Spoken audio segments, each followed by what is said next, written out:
Всем привет, с вами Алена, и наша история стара, как самые красивые туфли, потому что проблема, в большинстве случаев, правда, одна и та же.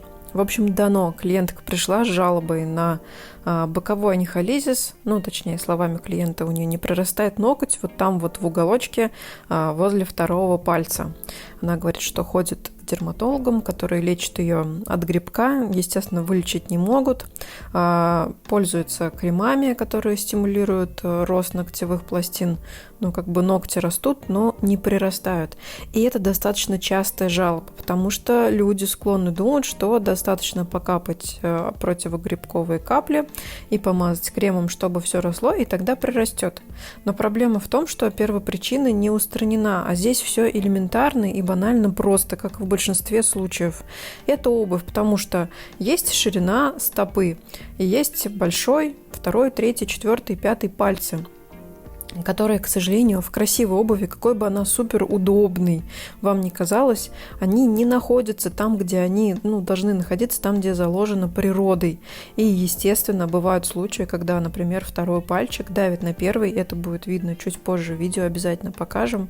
И, естественно, при систематическом давлении, это системное механическое травмирование, будет происходить анихолизис. Анихолизис – это отслоение ногтя от ложа, то есть это пустота. Анихолизис, безусловно, кроме того, что не эстетичен, опасен тем, что может произойти при соединении инфекции. Грибы, мухоморы и прочая подногтевая нечисть. Это вы знаете. И что же делать в такой ситуации? Недостаточно купить капли или крем или еще что-то. Это все хорошо, но это сопутствующее, это то, что будет стимулировать. Но самое главное – это убрать то давление, которое оказывается на вот эту часть ногтевой пластины. А убрать его можно только посредством той обуви, которая не будет сдавливать ваши пальчики там внутри, пока вы ходите. Вот это кусок, честно говоря, достали.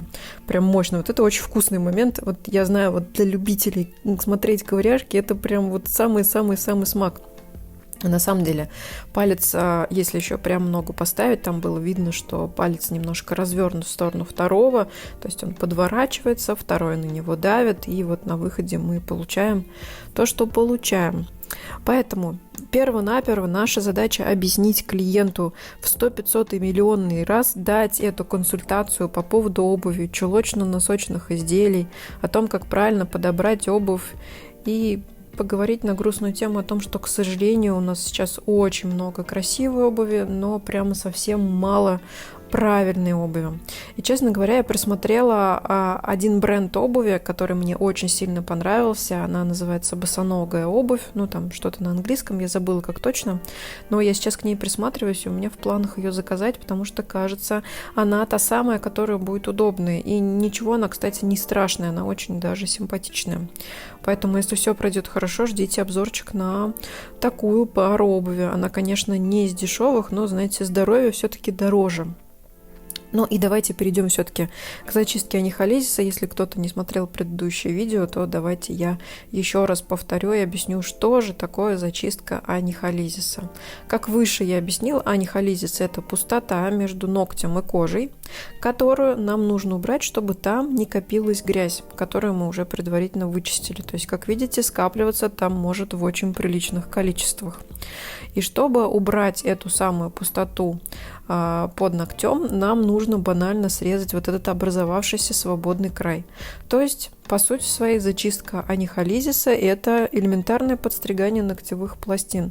То есть это не больно, это не травматично, это не та процедура, которая требует медобразования, как некоторые думают. То есть это очень элементарные действия. Да, конечно, нужно знать, до какой степени почистить, и обычно такие вещи проходят на курсах, поэтому наш контент не является обучающим, а всего лишь демонстрационным. Мы каждый день показываем вам видео, просто случаи из нашей работы, как мы с ними справляемся.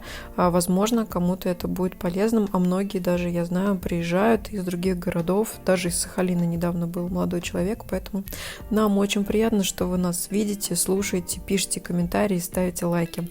А здесь мы оттягиваем боковой валик с помощью тейпа для того, чтобы немного немножко развернуть. Как видите, не только боковой, да, но вообще с помощью тейпа мы чуть-чуть повернули, но это временные меры. Этого недостаточно. Нужна правильная обувь.